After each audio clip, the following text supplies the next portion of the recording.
Background of the course.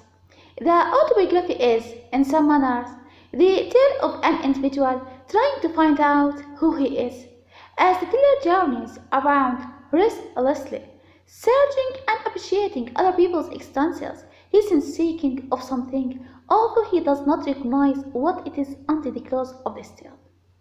The autobiographical crisis is doubtful for African American students writing in the feeling that Black Americans mostly had to adopt their inscriptions in a genre that constantly reaffirmed American targets, such as liberty and democracy, and constantly had to evidence the truthfulness of their inscriptions through letters from a white individual.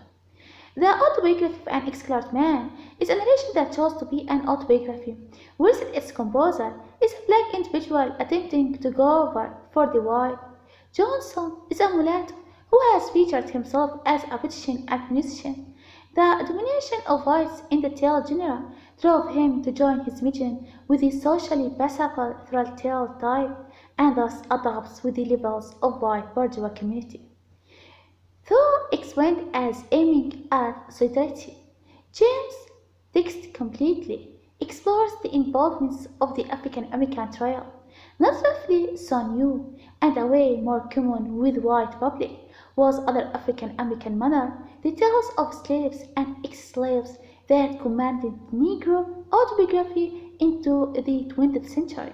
James appears to have a drive to obtain trustiness and a drive for his virgin by commerce on the significance of autobiography in coming early African American inscription.